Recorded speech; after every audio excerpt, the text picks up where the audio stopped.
السلام علیکم ناظرین کرام، نئی ویڈیو میں آپ کو خوش آمدید کہتے ہیں۔ بہت ہی بڑی بڑی ڈیولپمنٹس ہو رہی ہیں، آپ کے سامنے کچھ چیزیں رکھتا ہوں، لیکن اس سے پہلے ایک ایسی چیز آپ کو دکھانے لگا ہوں جس کو پاکستانی میڈیا نے مٹی ڈال کے غائب کر دیا ہے۔ عمران خان کے دور میں عالمی میڈیا کی، جریدوں کی یا اداروں کی رپورٹس آتی تھی جمہوریت کے بارے میں یا کسی چیز کے بارے میں تو بڑا ڈھنڈورا پیٹا جاتا تھا۔ اتنی خطرناک رپورٹ آئی ہے اکانومسٹ کے انٹیلیجنس یونٹ کی کہ آپ پریشان ہو جائیں گے، اور کسی بھی جمہوری ملک کو پریشان ہو جانا چاہیے، لیکن کیونکہ پاکستان جمہوریت نہیں ہے اس لیے کسی کو پریشانی نہیں ہے، بلکہ اس پہ مٹی ڈالی جا رہی ہے۔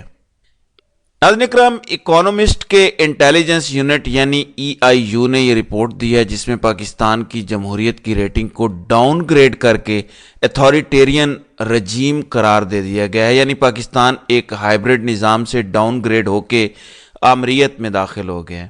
اکانومسٹ کے انٹیلیجنس یونٹ نے پاکستان کے نظام حکومت کو آمرانہ قرار دے دیا ہے، آمریت قرار دے دیا ہے، یعنی آپ یہ سمجھ سکتے ہیں کہ یہ جیسے مارشل لا لگا ہوا ہے۔ اس کا کیا مطلب ہے کہ پاکستان سے جمہوریت ختم ہو گئی ہے۔ یہ ابھی آغاز ہے، ابھی تو الیکشن سے پہلے کی یہ رپورٹ ہے، یہ 2023 کی رپورٹ ہے۔ اب جس طرح کے الیکشن انہوں نے کروا لیے ہیں، جس طرح کا دھاندلا الٹرا پرو میکس کیا ہے، اب تو پاکستان کے بارے میں جو رپورٹس آئیں گی عالمی اداروں کی وہ تو اس سے بھی کوئی اوپر کی ہوں گی۔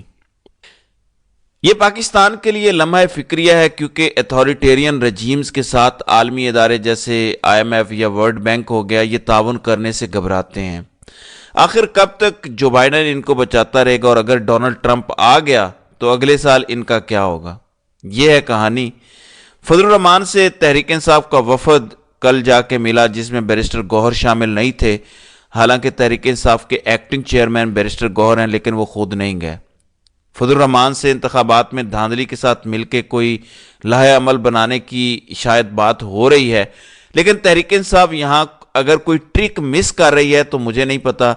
فضل الرحمان نے جو بیانیہ دیا ہے وہ تو تحریک انصاف کو فائدہ دیتا ہے، عمران خان سچے ثابت ہوتے ہیں، لیکن فضل الرحمان تو پنجاب میں دھاندلی کا ذکر ہی نہیں کر رہے، سندھ میں دھاندلی کا ذکر نہیں کر رہے، بلوچستان میں دھاندلی کا ذکر نہیں کر رہے، وہ تو خیبر پختونخوا میں بات کر رہے ہیں جہاں آپ کی اپنی 2/3 اکثریت ہے، وہ تو آپ کی اپنی جڑیں کاٹنے کی بات کر رہے ہیں، وہ تو خیبر پختونخوا میں احتجاج کی بات کر رہے ہیں۔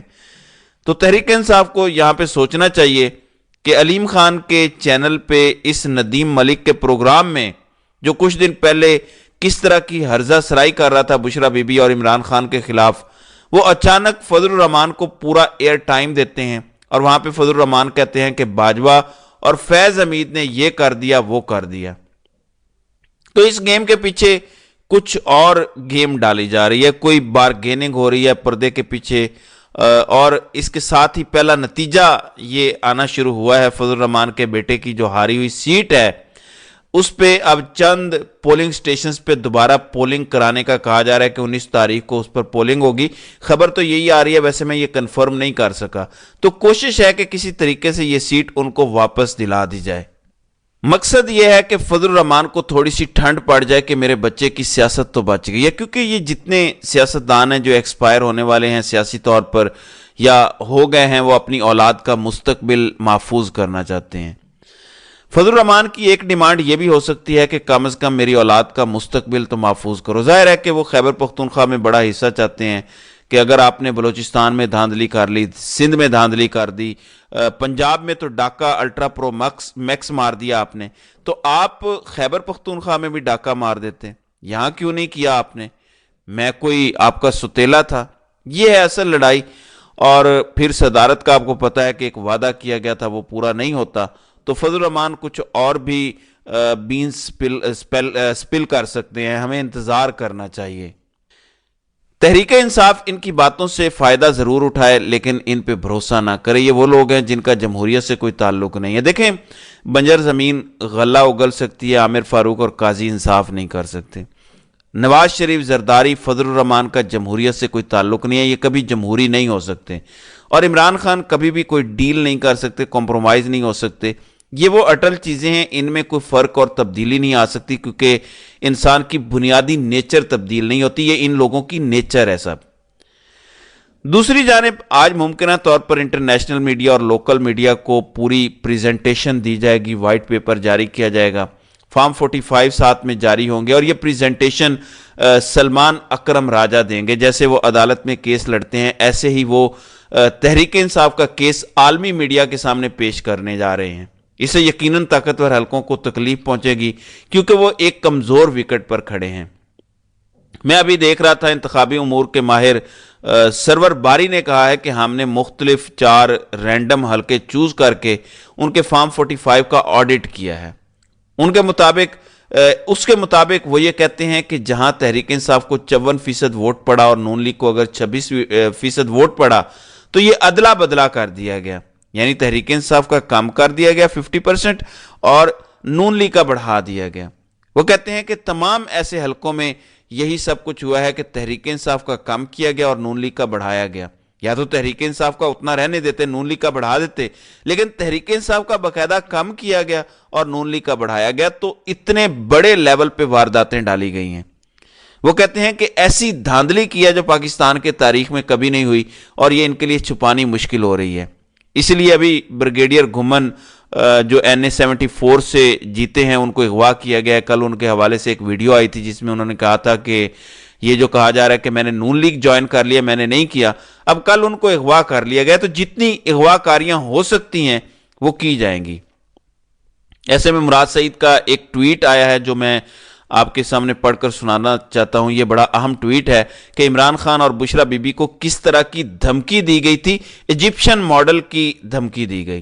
مراد سعید لکھتے ہیں کہ گزشتہ دنوں میں نے مقتدرہ کی طرف سے ایک ملاقات میں رکھی گئی شرائط کا ذکر کیا تھا، جنہیں جھٹلانے کی صورت میں 2 دھمکیاں دی گئی تھیں کہ جن کا الیکشن سے پہلے کے ماحول میں تذکرہ مناسب نہیں تھا۔ ایک کا نقطۂ آغاز وہ کردار کشی کی مہم تھی جو بشرا بی بی کے خلاف چلائی گئی تاکہ ان پر پریشر ڈالا جا سکے اور وہ خان صاحب کو ڈیل پر آمادہ کریں، اور اس کے لیے دباؤ ان کی ذات تک محدود نہیں رکھا گیا بلکہ ان کے بچوں تک کو سنگین نتائج کی دھمکیاں دی گئیں۔ وہی سلسلہ جو ہے وہ زیر حراست ان پر ذہنی تشدد اور ان کو جسمانی طور پر کمزور کرنے کے لیے روا رکھے گئے سلوک کی صورت میں ہم دیکھ رہے ہیں۔ مقصد ان کو توڑنا اور انہیں تکلیف دے کر خان صاحب کو مجبور کرنا ہے۔ اس وقت شرائط پر آمادہ نہ ہونے کی صورت میں خان صاحب، ان سے وابستہ افراد اور پارٹی پر سختیاں بڑھانے کا اندیا بھی دیا گیا، جس کے بعد ہی کاغذات نامزدگی چھیننے، مسترد کرنے، پارٹی سے انتخابی نشان لینے اور امیدواروں کو جبراً انتخابات سے دستبردار کروانے جیسی کارروائیاں کی گئیں۔ دوسری دھمکی معدے میں خرابی کے حوالے سے ان دنوں چلنے والی خبروں کا حوالہ دے کر دی گئی تھی۔ کہا گیا تھا، آپ کو یاد ہوگا، عمران خان کے معدے میں تکلیف تھی، شوکت خانم کے ڈاکٹر بھی انہیں دیکھنے آئے، تو دھمکی کیا دی گئی تھی کہ طبیعت تو ان کی یعنی خان صاحب کی ویسے بھی ناساز رہتی ہے، مزید طبی مسائل بھی ہو سکتے ہیں۔ یہ بعد ازاں یہ مستند معلومات موصول ہوئیں کہ اگر عمران خان ڈیل پر آمادہ نہیں ہوتے تو ان کا مصر طرز پر کوئی بندوبست کیا جائے۔ صاحب علم کے لیے یہ اشارہ کافی ہے، بآسانی وہ یہ سمجھ سکتے ہیں۔ بشرا بی بی کی جانب سے تب اسلام آباد ہائی کورٹ میں عمران خان کی صحت اور تحفظ کے حوالے سے پٹیشن دائر کی گئی، جسے تقریباً 2 ماہ سے زیادہ عرصہ گزرنے کے بعد بھی اسلام آباد کے چیف جسٹس عامر فاروق سماعت کے لیے مقرر نہیں ہونے دے رہے۔ اب یہ ساری چیزیں سائڈ پہ رکھیں، ایجپشن ماڈل ٹائپ کی بھی عمران خان کے خلاف سازش جاری تھی اور جاری ہو سکتی ہے ابھی بھی، جس میں سالہ سال مصر کے مورسی کو جیل میں رکھتے اور اچانک ان کی پراسرار طور پر موت واقع ہو جاتی ہے۔ یہ گیم عمران خان کے ساتھ بھی ڈالی جا سکتی ہے۔ وہاں بھی CIA انوالوڈ تھا، یہاں بھی CIA پوری طرح سے انوالوڈ ہے۔ فضل الرحمان نے یہ تو واضح کر دیا ہے کہ general Bajwa regime change operation کے پیچھے تھے، یہ تو کنفرم ہو گیا ہے۔ تو وہ کون تھا، اس کا جواب مل گیا ہے۔ ایک زبردست شاعر ہیں نعیم زرار، میں ان کی ایک نظم پڑھنا چاہتا ہوں کہ وہ کون تھا۔ کہنے کو پاسباں تھا، آخر وہ کون تھا؟ چوروں کا ترجمان تھا، آخر وہ کون تھا؟ اپنے چمن کو رکھ دیا جس نے اجاڑ کر، لگتا تو باغبان تھا، آخر وہ کون تھا؟ راتوں میں دستیاب تھی جس کو عدالتیں، منصف کا رازدان تھا، آخر وہ کون تھا؟ باہر سے جی حضوری میں رہتا تھا پیش پیش، اندر سے بدگمان تھا، آخر وہ کون تھا؟ اپنوں پہ اس کا قہر برستا تھا رات دن، غیروں پہ مہربان تھا، آخر وہ کون تھا؟ ہم جس کو اپنا دوست سمجھتے رہے نعیم، دشمن کی وہ کمان تھا، آخر وہ کون تھا؟ تو ناظرین اکرام، کل رات عرش شریف کے اس سوال کا جواب فضل الرحمان نے دے دیا کہ وہ جنرل باجوہ تھا۔ اس کے ساتھ کون سی شخصیت شامل تھی؟ شاید ساری حقیقتیں کسی وقت کھل کے سامنے آ جائیں کہ اصل میں کون تھا، لیکن ظاہر ہے کہ کوئی بھی قابل بھروسہ نہیں ہے۔